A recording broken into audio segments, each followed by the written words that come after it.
주님의 은총과 평강이 영인 세브란스 병원의 모든 교직원 여러분과 함께 하시기를 빕니다. 이미 부활절 지나셨는데 또 여러분이 속하여 있는 직장 공동체에서 또 다른 부활절 예배를 드리는 것도 아주 의미 있는 시간이라고 그렇게 생각을 해봅니다. 부활의 기쁨이라고 하는 것은 우리에게 참된 생명은 쓰러질 수 없다라고 하는 강력한 메시지를 다시금 재확인하는 그런 시간입니다.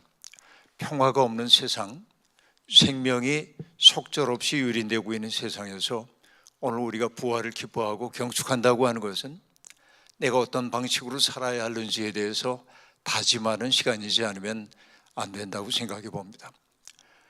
모든 사람들은 행복하기를 꿈꾸고 있지만은 세상 도처에 너무나 많은 슬픔과 아픔이 있습니다. 경북 지역의 산불로 말미암아서 자기의 삶의 모든 터전들이 다 불타버리고 고통 속에 있는 우리의 이웃들이 있고, 여전히 전쟁이 지속되고 있는 러시아 우크라이나 전쟁의 피해자들의 슬픔과 아픔이 있고, 또 팔레스타인 가자 지구에서 여전히 참극이 벌어지고 있는 이런 현실들을 우리들이 보고 있습니다. 세상은 평화를 원하지만은 전쟁의 소문 더 늘어간다. 과거에 우리가 불렀던 그런 노래들이 수십 년이 지났는데도 불구하고 현재 진행형으로 우리에게 다가온다고 하는 것은 세상이 얼마나 위태로운 것인가 하는 것을 여전히 보여주고 있습니다. 자국의 장벽을 점점 높여가고 있는 세상이기 때문에 난민들이 점점 많아지고 있고, 그런 난민들에 대한 혐오가 서스럼없이 드러나고 있는 오늘의 세계는 매우 위험한 곳으로 바뀌어가고 있습니다. 이런 때 우리가 예수 그리스도의 부활의 사건을 기념한다고 하는 게 어떤 의미인지 돌이켜보지 않으면 안 되겠습니다. 주님이 십자가에 처형당하시고 또 부활의 새벽이 밝아오기까지 세상은 그야말로 어둠이 지배하고 있었습니다. 주님을 믿고 사랑하고 따르던 제자들이 느꼈던 그런 두려움, 당혹감, 상실감, 무력감, 절망감, 이런 것들이 깊은 어둠이 되어서 사람들의 마음을 사로잡고 있었습니다. 예수의 십자가는 그야말로 자기들이 꿈꾸었던 새로운 세상이 옛 세계에 의해 송두리째 삼켜지는 것 같은 그런 절망감을 그들에게 안겨주었고, 자기들이 그렇게 믿고 의지하고 따랐던 예수가 그렇게 속절없이 죽임을 당하는 현실 앞에서 그들은 당혹감을 느꼈던 게 분명합니다. 게다가 그렇게 죽임을 당하고 있는 스승을 돕기는커녕 그 현장에서 다 달아나고 공포에 질려 있었던 자기들의 모습을 직면한다고 하는 것은 참 아픈 일이 아닐 수가 없었을 겁니다. 이것이 제자들이 느끼고 있었던 느낌이라고 얘기할 수 있습니다. 정신분열증을 앓았던 한 여성 환자가 사람들이 지옥을 묘사할 때 왜 뜨거운 불이 타오르는 곳으로 말하는지 모르겠다면서 자기의 경험을 통해 이렇게 얘기합니다. 지옥은 사람들이 얼음덩이 속에 고립된 채 얼어붙어 있는 곳 아닐까요? 그렇게 말합니다. 그러니까 내가 아무것도 할 수 없을 만큼 꽁꽁 얼어붙어 있는 것이죠. 우리가 아는 단테의 신곡에서도 배신자들이 처한 운명은 바로 이렇게 얼어붙어 버리는 것임을 단테도 우리에게 보여준 바가 있습니다만, 내가 아무런 일도 할 수 없다고 하는 절망감과 무력감, 그 속에서 제자들은 어찌할 바를 몰라 했습니다. 골방에 들어박혀서 행여라도 외부로부터 누가 들어올까 봐 문을 걸어 잠그고 어찌할 바를 몰라 하고 있었던 제자들, 그들은 스스로를 유폐시키고 말았습니다. 그들은 광장의 자유를 잃어버렸습니다. 광장은 타자들과 소통하는 공간입니다마는 광장에 나갈 용기가 없었기에 그들은 골방 속에 갇혀 버리고 만 겁니다. 건강한 삶이라고 하는 것은 광장에 나가 누군가와 소통하는 것이고 돌아와 골방 속에서 자기 자신과 대면할 줄 아는 것이 건강한 삶의 리듬이라고 얘기한다면 그들은 광장을 잃어버린 사람이 되어서 자아 속에 유폐될 수밖에 없었습니다. 바로 그들, 유폐된 그들, 아무와도 소통할 염두를 내지 못하고 있던 그들에게 주님이 찾아오셨습니다. 주님에게는 걸어 잠근 빗장은 문제가 되지 않았죠. 그들 가운데 들어오셔서 주님이 건네셨던 첫 번째 말씀은 못난 녀석들 그렇게 말하지 않습니다. 너희에게 평화가 있기를 이라고 기원하십니다. 샬롬의 인사를 그들에게 건넸습니다. 샬롬을 누리지 못하는 그들에게 주님은 따뜻한 음성으로 샬롬 그 인사를 건네고 있는 것입니다. 그 너희에게 평화가 있기를 이라고 하는 그 말씀은 그 속에 담겨 있는 의미는 무엇일까요? 나는 너희들의 마음의 아픔을 안다. 너희들이 느끼고 있는 상실감을 내가 알고 있다. 너희들의 아픔까지도 내가 받아 안는다 라고 하는 강렬한 메시지가 그 속에 담겨 있었을 것입니다. 신학교 시절 우리가 구원받음이 무엇인지에 대한 이야기를 나누게 될 때 어느 신학자의 말을 빌어 우리는 이런 말을 하곤 했습니다. 구원받음이란 하나님이 나를 있는 그대로의 모습으로 받아들이셨다는 사실을 받아들이는 것이라고 얘기했습니다. 내가 being accepted, 내가 받아들여졌다라고 하는 그 사실을 내가 마음속 깊이 받아들이는 것이 구원받음의 경험이라고 말할진데, 예수님이 너희에게 평화가 있기를 이라고 하는 말은 어떤 판단도 심판도 없이 그들의 두려움, 상실감, 그리고 당혹감, 그리고 무력감, 부끄러움, 그 모든 것들을 당신에게로 받아 안고 그들과의 관계를 회복하고자 하는 주님의 의지가 그 말 속에 담겨 있음을 우리가 여실히 알 수 있습니다. 주님은 여전히 의혹에 잠겨 있는 그들에게 당신의 두 손과 발 그리고 옆구리에 나 있는 상처를 보여주심으로 그들이 헛개비를 보고 있는 것이 아님을 여실히 입증해 주었습니다. 이 대목이 참 중요합니다. 예수 그리스도를 우리가 알아볼 수 있는 표징이 무엇입니까? 바로 상처라고 하는 사실이죠. 영국 출신의 인도 선교사로 아주 이름을 떨쳤던 스탠리 존스라고 하는 분은 이런 말을 한 적이 있습니다. 기독교는 참 이상한 종교다라고 말하면서 죽임을 당한 것 같은 어린 양이 우주의 중심이라고 선언한다라고 얘기했습니다.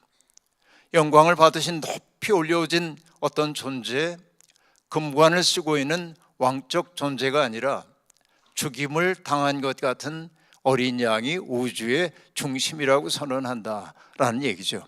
이 말 속에 담겨 있는 의미는 무엇입니까? 기독교는 세상에서 고통받는 자들을 당신의 고통 속에 받아들이는 분, 그분을 통하여서 이 세계가 아름답게 운행된다는 사실을 보여준다는 것이죠. 세상에는 어떤 고통도 당신과 무관하게 여기지 않는 분이 우주의 중심 속에 있다는 것이죠.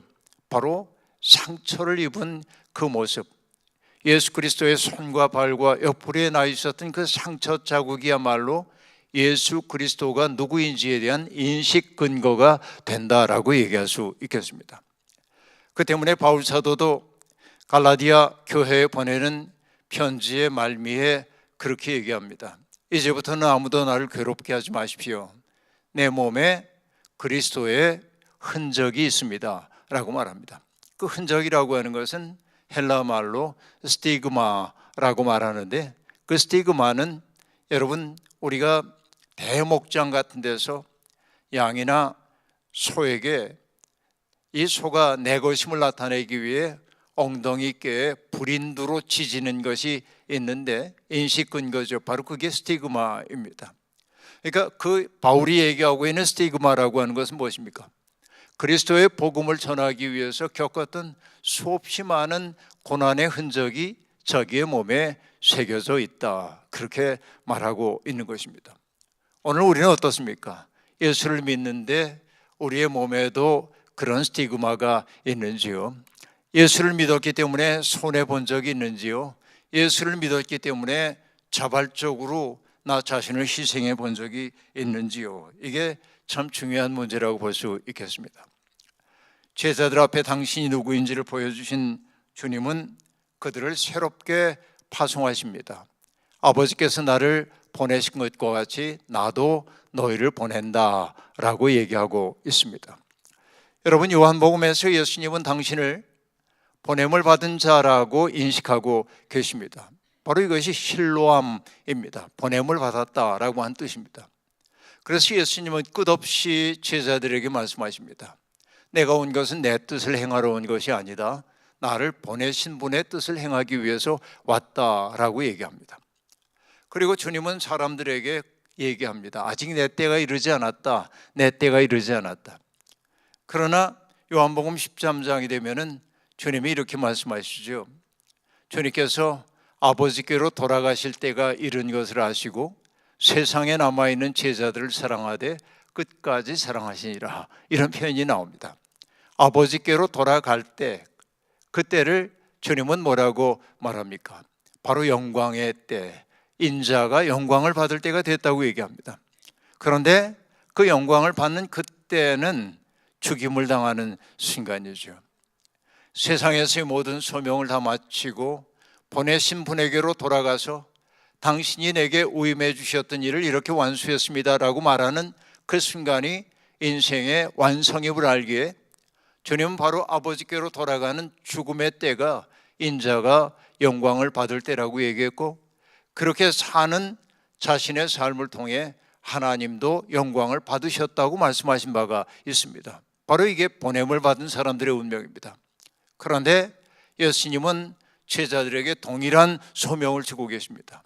아버지께서 나를 보내신 것 같이 나도 너희를 보낸다라고 얘기합니다.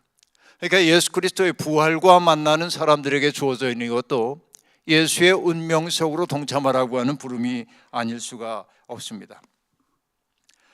그 제자들, 어찌 보면 예수님의 입장에서 보자고 한다면 실망스러운 제자들이었습니다.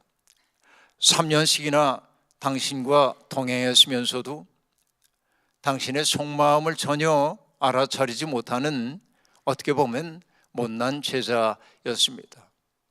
예루살렘에 올라가면 내가 고난을 받게 될 거라고 여러 차례 경고를 하셨지만은 제자들은 그 경고의 엄중함을 알아차리지 못했습니다. 그리고 자기들끼리 권력 다툼을 하죠. 우리가 예루살렘에 올라가면은 주님이 보좌에 앉으실 때 누가 그의 좌우편에 앉을 것인지 여기에 대한 치열한 눈치 싸움을 벌이기도 했습니다. 예수를 통해 나타나는 이적과 기사를 바라보면서 대중들이 보여주고 있는 그 놀라운 환호에 대해서 기뻐하기는 했지만, 그러나 그들은 여전히 예수 그리스도의 마음에 접속하지 못한 채 높아짐에 대한 욕구를 버리지 못하고 있었습니다. 제자들의 자격시험이 있다고 한다면 그들은 다 실격입니다.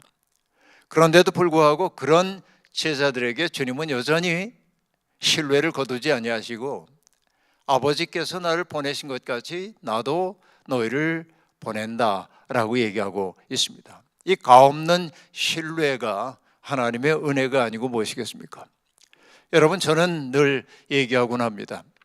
우리가 주님으로부터 받은 은혜가 있다고 한다면은 나 같은 자가 하나님의 백성이 되었다고 하는 사실처럼 큰 은혜가 없죠. 그런데 그보다 더 큰 은혜가 있습니다. 그건 뭡니까? 망가진 세상을 고치는데 나는 너의 도움을 필요로 한다라고 우리를 불러주셨다는 사실입니다. 오늘 우리가 이 땅에서 숨을 쉬며 살고 있는 것은 우리를 당신의 꿈에 동참시켜 주시는 그분의 은혜 덕분입니다. 그래서 여러분, 유대인 라빈 에이브러함 조슈아 헤셀이라고 하는 사람은 하나님을 믿는다는 것을 이렇게 표현했습니다. 하나님을 믿는다는 것은 하나님의 꿈을 자기의 꿈으로 삼고 그 꿈을 이루기 위해 해산의 수고를 다하는 것이다, 그렇게 말합니다. 하나님을 믿는다는 것은 하나님의 꿈이 내 꿈이 되도록 하는 거예요. 그리고 그 꿈을 이루기 위해 애쓰는 것입니다. 우리는 흔히 하나님을 믿을 때 내 꿈을 이루기 위해 하나님을 동원하는 것이 믿음인 줄로 압니다. 그러나 진실한 믿음이라고 하는 것은 이렇게 부족한 우리를 하나님의 꿈을 위해 내놓는 것이 진실한 믿음이란 말이죠. 바로 그 꿈으로 주님은 제자들을 부르고 계신 것입니다. 그럼 여러분, 제자들을 그렇게 살아갈 수 있는 내적 능력이 있을까요? 그렇지 않다고 봐야 할 겁니다. 그래서 주님이 하시는 일은 무엇입니까? 그들에게 숨을 내쉬며 가라사대 성령을 받아라 라고 얘기합니다. 그들 속에 하나님의 숨결, 예수 그리스도의 숨을 불어넣고 있습니다. 그 숨은 루아흐라고 얘기하죠. 히브리어로 루아흐, 헬라 말로는 푸뉴마라고 얘기할 수 있습니다. 이게 뭐냐? 하나님의 숨입니다.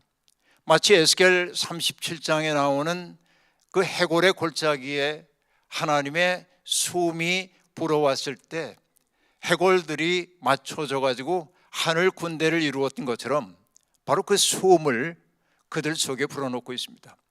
예수의 숨을 쉬기 시작할 때 우리는 전혀 다른 존재가 될 수밖에 없는 것이죠. 예수의 숨, 그것은 생명을 살리는 영입니다. 그 예수의 숨결과 만났던 사람들은 변화됐습니다. 갈릴리 해안에서 그물을 던지며 살고 있었던 갈릴리의 어부들은 사람 낚는 어부가 되었고요. 그리고 자기의 이익을 위해 사람들을 수단으로 삼고 있었던 세리 마태는 자기의 그 노른자처럼 여겨졌던 세관을 버리고 예수의 제자가 되었음을 알 수 있습니다. 귀신 들렸던 사람들이 나았습니다.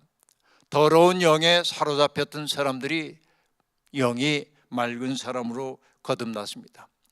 행실이 나쁘다고 소문났던 여인이 가장 거룩한 사람으로 거듭나게 되었습니다. 바로 그런 의미에서 예수의 숨은 봄바람과 같아서 우리들 속에 잠들어 있는 생명을 깨운다고 얘기할 수 있겠습니다. 주님은 바로 그 숨을 그들 속에 불어넣고 있습니다. 김영영 선생의 시 봄봄봄이라고 하는 시가 있습니다. 여러분, 봄이 되어가지고 새싹들이 돋아나는 모습을 보면 여러분도 좋아하시죠? 그것을 노래하고 있습니다. 이렇게 시작됩니다. 다들 살아있었구나. 너도 광대나물, 너도 그동안 어디 숨어서 죽은 듯 살아있었느냐. 내일은 네오네오 없이 봄볕에 나가 희고 붉은 꽃구름 한번 피워보자. 다들 살아있었구나. 이게 여러분, 그 이 속에 담겨있는 안도감과 기쁨을 우리가 알 수 있습니다.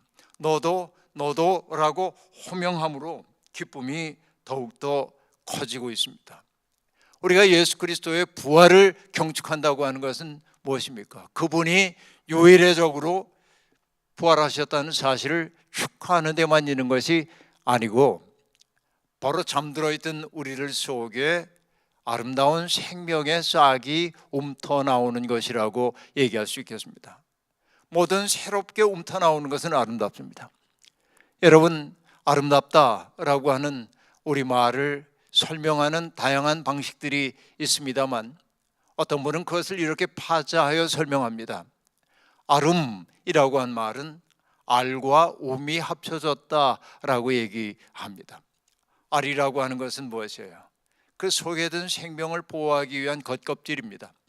그러나 그 알은 안에 든 생명을 보호하는 역할을 하기도 하지만 때가 되었을 때 알은 스스로 깨져서 안에 있는 생명이 살아나도록 만들기도 하지요. 안에 있는 생명이 살아나기 위해 깨져서 움터나오는 싹을 우리는 오미라고 얘기합니다. 아름답다라고 하는 것은 바로 생명이 피어나는 모습이 가장 아름다운 거죠. 그러니까 예수 그리스도가 부활하셨다고 하는 그 사실이 우리에게 주고 있는 희망의 메시지는 뭐냐면, 내 속에 가능태 형상으로만 있었던 아름다움이 싹 터나오도록 한다는 거. 예수 그리스도의 마음과 만나면 그렇게 된다라고 하는 거라고 얘기할 수 있겠습니다. 그리고 주님은 말씀하십니다. 너희가 누구의 죄든지 용서해 주면 그 죄가 용서될 것이요, 용서해 주지 않으면 그대로 남아 있을 것이다 라고 말합니다. 여러분, 여기에서 참 뜬금없다는 생각이 들기도 하죠. 부활하신 주님이 제자들에게 주시는 소명이 용서하라고 하는 것입니다. 주님을 십자가에 못 박았던 그 사람들을 용서하라는 얘기일까요? 이미 주님은 그들을 용서하셨습니다. 여러분, 승려였으나 나중에 환속해서 살았던 시인 김달진 선생은 불교 신자임에도 불구하고 예수 그리스도의 십자가의 신비를 이렇게 노래한 바가 있습니다. 그의 산문에 나오는 얘기인데요. 십자가 위에서의 예수의 처형, 그때처럼 인간의 잔혹성이 드러난 때가 없다. 정말로 그러합니다. 어떤 존재를 죽이기 위해 고안한 방법 가운데 가장 비참한 게 십자가 처형 가운데 하나입니다. 기요틴은 일시에 사람을 죽게 하기 때문에 오히려 잔혹해 보이지만은 자비로운 처형 방식일 수도 있습니다. 그러나 십자가라고 하는 것은 고통을 오랫동안 겪도록 만드는 것이고, 그리고 옷까지 벗겨진 채 있기 때문에 인간적 존엄을 빼앗긴 채 수치를 당하는 것이 십자가의 처형입니다. 뿐만 아니라 십자가 처형의 잔혹한 까닭은 십자가 아래에 있는 사람들이 처형당하는 사람들을 보고 조롱하는 일들 때문입니다. 바로 이것이 인간이 보여주고 있는 잔혹함이라고 얘기할 수 있어요. 그러나 김달재는 얘기합니다. 그러나 십자가처럼 인간의 숭고함을 드러낸 것은 또한 없다라고 말합니다. 무엇입니까? 예수 그리스도가 얘기하시는 것이지요. 아버지, 저들의 죄를 용서해 주십시오. 자기들이 하는 일을 알지 못함입니다. 그들이 하고 있는 그 일은 하나님의 일을 한다고 스스로 생각하고 있지만은 무지의 바탕을 둔 일이었기 때문에, 그 무지함도 죄이긴 하지만은 주님은 그들의 무지함 어둠까지도 당신의 사랑으로 품에 안으셨죠. 이것이 용서하시는 그리스도의 모습이라고 볼 수 있습니다. 주님은 제자들에게도 그런 말씀을 하고 있습니다. 가가지고 이 세상이 폭력의 열정으로 가득 차 있지만은 가해와 피해의 도식 속에서 사람들이 다투고 있지만은 결국 우리가 지향해야 할 평화의 복음이라고 하는 것은 무엇입니까? 가해와 피해의 도식을 넘어서는 사랑을 만들어내는 일이죠. 이게 용서의 복음입니다. 용서를 뜻하는 여기에서 헬라어 아피에미라고 하는 이 말의 근원적인 뜻은 뭐냐면 떠나보내다, 가게 하다라고 하는 뜻이기도 합니다. 용서한다고 하는 것은 무엇입니까? 나를 사로잡고 있었던 피해 의식을 가게 하는 거예요. 흘러가게 만드는 거예요. 우리가 누군가를 용서해야 하는 까닭은 어디에 있습니까? 용서하지 못할 때 나는 내게 가해했던 그 사람에게 붙들려 있는 셈이기 때문에 그렇습니다. 용서할 때 우린 비로소 그로부터 해방된다고 얘기할 수 있습니다. 물론 우리가 용서라고 하는 말 함부로 할 수가 없습니다. 가해를 한 사람들의 참회가 전제되지 않은 용서라고 하는 것이 값싼 용서가 될 가능성도 있는 것이 사실입니다. 역사 속에서는 더욱더 그러합니다. 그러나 그리스도는 우리에게 여전히 피해의 기억 속에 사로잡혀 있지 말고, 가해와 피해의 도식 속에 사고하는 사람 되지 말고, 그것을 넘어서서 사고할 줄 아는 사랑의 사람이 되라고 얘기하고 있습니다. 용서는 우리가 정말로 이 세상을 새롭게 만들 수 있는 유일한 길인지도 모르겠습니다. 누가 용서할 수 있을까요? 하나님의 수음을 받아들인 사람들입니다. 바로 그들이 새로운 세상을 시작할 용기를 가진 사람이라고 얘기할 수 있겠습니다. 용서할 수 있는 사람들이야말로 절망의 세상에서 희망을 시작할 수 있는 사람이라 말할 수 있습니다. 여러분, 전체주의의 기원이라고 하는 책을 썼던 한나 아렌트는 20세기의 가장 참담한 사건이었던 두 개의 전체주의를 다루고 있습니다.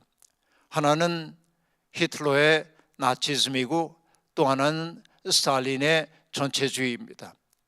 그 유럽 사회가 이렇게 전체주의로 오게 된 그 이야기를 아주 우울하게 분석해냅니다.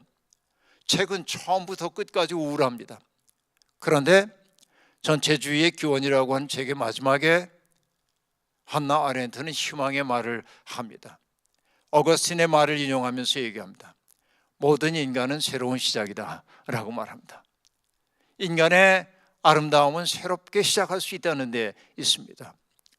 얼마 전 기독교 방송에서 전남대학교 철학과 교수였던, 작년 말로 퇴직을 했으니까 교수였던이라고 얘기를 합니다. 김상봉 교수와 인터뷰 진행한 것을 봤습니다. 그가 썼던 영성 없는 진보라고 하는 책을 가지고 대담을 나눴습니다. 대담 말미에 거기에 함께 대담을 하던 사람이 이 김상봉 교수에게 질문을 했습니다. 교수님, 세상에 희망이 있을까요? 어떻게 보면 어리석기 짝이 없는 질문이라고 볼 수도 있습니다. 그때 김상봉 교수가 나도 궁금했어요. 뭐라고 대답할지. 내가 잘 아는 분이기 때문에 더욱 그러했습니다. 그런데 정말 조금의 시간의 간격도 두지 않고 김 교수님이 얘기했습니다. 그럼요, 저는 세상에 희망이 있다고 믿습니다. 그리고 그 다음 문장이 이어지기까지 짧은 시간이었지만 내 마음속에서는 여러 가지 생각이 들었습니다. 어떤 희망을 말하는 거지? 뭐라고 말하려고 하는 거야? 그런데 뒤에 나오는 얘기가 이러했습니다. 왜냐하면 내가 희망이니까요 라고 얘기했어요. 내가 희망이니까요. 내 속에 빛이 꺼지지 않는다면 어떻게 절망을 얘기할 수 있겠습니까? 여러분, 바로 이것이 부활을 믿는 사람들의 삶이 아니겠습니까? 내가 바로 희망입니다. 내가 새로운 세계를 시작할 수 있습니다. We can make a difference. 우리는 차이를 만들 수 있습니다. 누군가가 만들어주는 것 아닙니다. 그리스도의 영에 접한 사람들이 만들어내는 차이, 바로 이것이 세상을 새롭게 할 것입니다. 오늘 여러분, 그리스도를 알지 못하는 사람들은 개신교인들의 모습을 보면서 이미 심판을 내렸습니다. 그대들은 아름답지 않다. 그대들은 희망이 없다. 그대들은 역사의 걸림돌이다. 우리는 이런 이야기를 듣고 있습니다. 바로 이것이 참담한 우리의 상황입니다. 하지만 우리는 지금부터 다시 시작해야 합니다. 왜냐하면 우리는 새로운 시작이니까요. 이것이 부활절이 우리에게 주는 메시지입니다. 병원이라고 하는 현장에서 지내고 있는 여러분, 오늘부터 여러분, 내가 어떤 변화를 만들어낼 수 있는지 고민했으면 좋겠습니다. 주께서 나를 통해 하시고자 하는 일이 무엇인지를 여쭈어가면서 하나님의 그 꿈을 이루어드리는 기쁨 한껏 누리는 우리가 되기를 주의 이름으로 축원합니다. 자비로우신 하나님, 부족한 종을 이곳에 보내주셔서 용인 세브란스 병원의 교직원들과 더불어 주님의 부활이 우리에게 어떤 희망을 주고 있는지를 노래하게 하시니 감사합니다. 하나님, 살다 보면 인생길에 너무도 많은 어려움들이 있어서 우리는 때때로 기뻐하고 때때로 슬퍼하고 때때로 희망하고 때때로 절망합니다. 때로는 누군가를 사랑하고 때로는 누군가를 미워하기도 합니다. 이러한 다양한 감정들이 모여서 우리의 인생을 이루어 나갑니다. 그러나 주님은 우리를 그 모든 인생의 과정에도 불구하고 하나님을 찬양하는 자리로 불러주십니다. 그렇습니다. 우리가 아무리 어둠 속에 살고 있다 할지라도 어둠은 빛을 이기지 못함을 깨닫게 도와주옵소서. 용인 세브란스 병원에서 근무하고 있는 한 사람 한 사람을 당신의 사랑의 통로로 삼아 주옵소서. 예수님의 이름으로 기도하옵나이다. 아멘.